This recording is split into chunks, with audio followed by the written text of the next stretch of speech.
Hi, this is Tim Rivers with J6 Patriot News, and I'm speaking with recently released Brian Mock. Brian has been a January 6th prisoner for quite a while. He resided in the DC GULAG. He had experiences there that probably no human being should have, and he's going to tell us about them. Thank you for the interview today. We know you were in DC with all the guys who are still stuck there. We've heard the bad stories. What we'd like is real testimony. Can you tell us what it was really like inside the DC Gulag? Yeah, absolutely. And Tim, thanks for giving this opportunity and all the opportunities across the board that you've given to everybody in here to get our story out. It's quite unbelievable. I would not believe half of what I've told people had I not been there to experience it myself. Now, a lot of people said a lot of different things in there. The only thing that I can speak to is what I have personally seen. I can assure you I'll never try to embellish anything because it doesn't need to. What happened in that jail is criminal. As far as I'm concerned, the DC jail is an ongoing criminal organization. I've seen guards deal drugs. I've seen guards set up fights. I have seen them act like a gang. When I first got there, there was a court order that all of the Jan 6ers were supposed to be in a certain spot. There's two different facilities there, as people may or may not know, that are connected via a catwalk. Most federal inmates go to the Central Treatment Facility.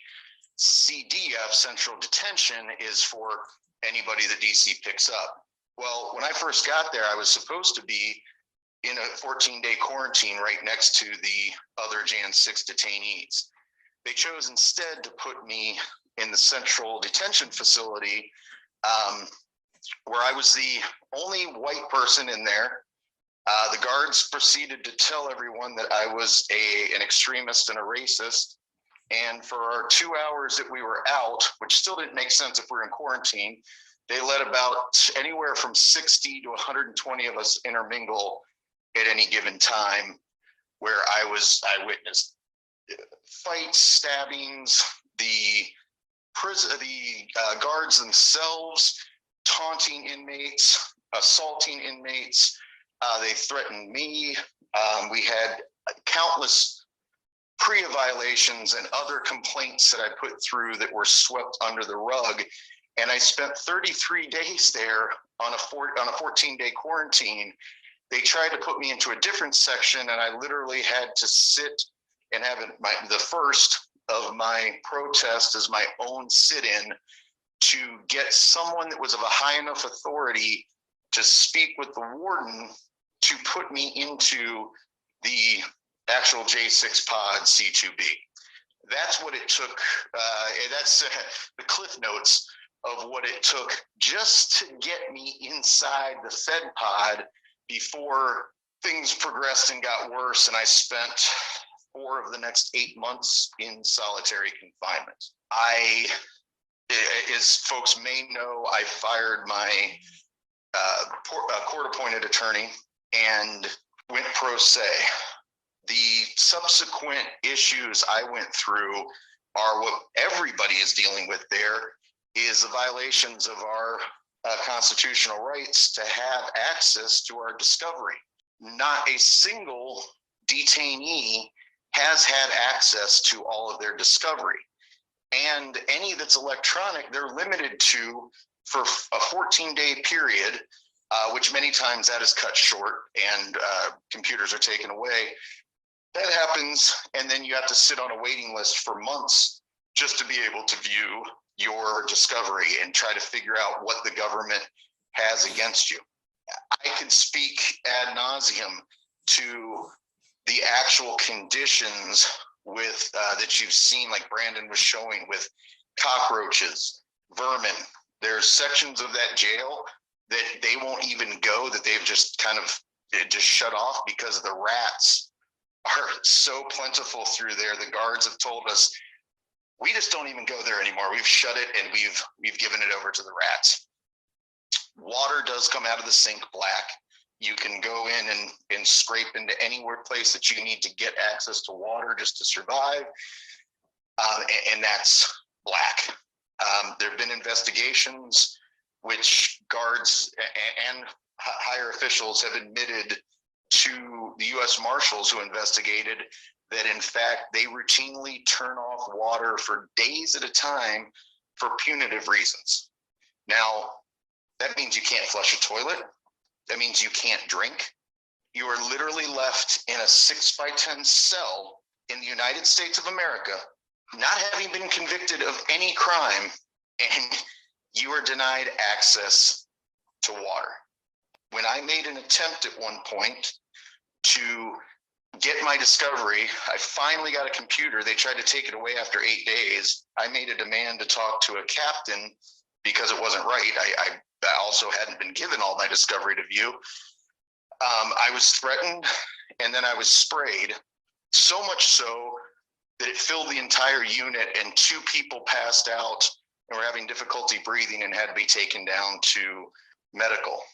I was thrown in the hole. They said that they had only spritzed me once and lied about the entire ordeal. I asked for a full investigation, including all of the cameras that were on, to show exactly what happened, because they claimed that I tried to incite a riot when, again, I was simply asking for my civil rights, to be able to see my videos, my evidence. I got sprayed and I was thrown in the hole. I spent 5 days on lockdown, unable to shower, with the heaviest OC spray on me. So literally, quite literally, I was burning for 5 days. It was quite a treat. And then they proceeded to lie about it.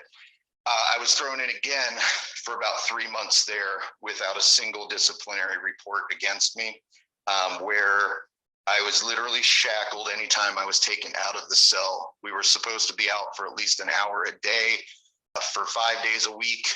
That never happened as the entire time I was in there. I never came out for 5 days in a row at any point of that cell. And even when they did, they would put you into a slightly larger cell by yourself that may have a TV, or what they call rec, which is another door where basically they have a pull-up bar, and that's the extent of it. So yeah, according to international law, anything more than 14 days of solitary is considered torture, and I spent at least 90 days straight in a cell by myself, with the only human contact was when they would slide food through through my door and talk to me a little bit. That was basically it, and that was dealing with the guards. So I've been assaulted there.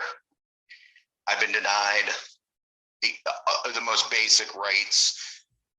I've watched people getting beaten by guards. There was a negligent homicide in there just before I showed up, where a guy was literally banging on a door for 6 hours because apparently he had tried to smuggle in some drugs, and there was a slow leak, and he knew what was happening, and he begged the guards for help, and they said he was lying, left him sit there.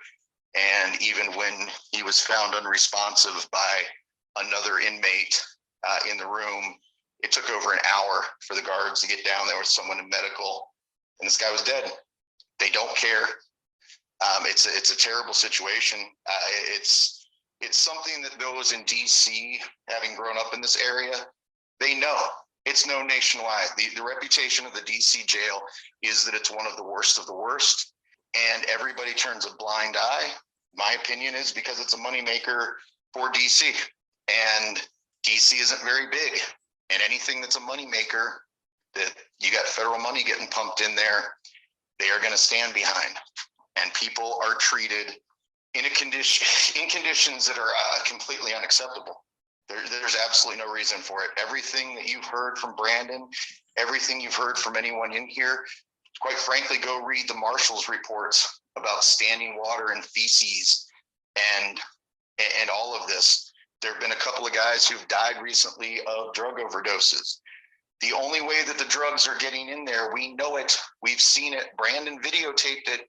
We know for a fact, because we have heard the officers talking about it, that there are officers who smuggle drugs into that facility. They've talked about it, and there's ones that will cover up for them because it's just like a gang. And until there's a thorough investigation of some independent party into that, inmates are going to continue to die because of it. Briefly, you mentioned, I want to touch on something because many J6 supporters are engaged in sending food to the inmates because of the diet that's available.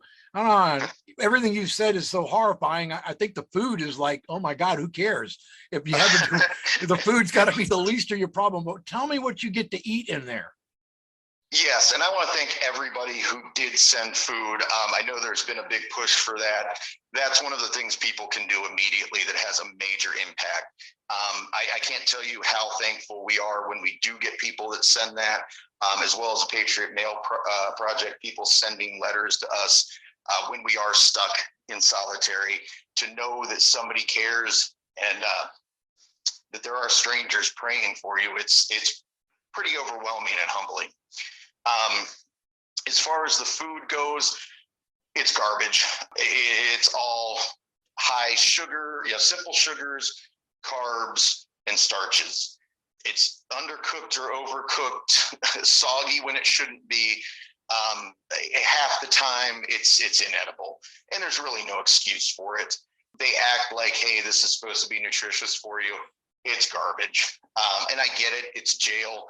It's not supposed to be great, but it affects people's mental and physical health. I developed high cholesterol in there. I've never had high cholesterol in my life. Not once. There's people in there developing diabetes. The medical people told us for a fact, they said, well, we might put you on some pills while you're in here. Most people, it clears up when they leave here and get on a decent diet and just away from this food. The doctors in there know it's garbage. They all know it's garbage, but they keep feeding it to us because it's the cheapest possible thing they can find. And it's literally killing people. They're developing all kinds of health problems and heart problems. Like I said, diabetes, pre-diabetes, things that will affect people for the rest of their lives. So you have to, if you can afford it, go in and spend money on their commissary where you have tons of overpriced food, and you're essentially forced to live off of packaged meats like tuna, turkey logs, things like that, to try to get any sort of nutritional value. There's health shakes that everybody tries to go after. People are trying to be healthy. They're trying to work out the best they can, but it's virtually impossible in there. It goes one of two ways. People either gain weight significantly because they're eating garbage, or they just refuse to eat and they're losing weight massively. I was on the gain weight program, so now I'm out here going, okay, it's all vegetables and lean protein. I cannot tell you how great actual vegetables that are actually grown in the ground taste. They are absolutely phenomenal. Shrimp have never tasted sweeter.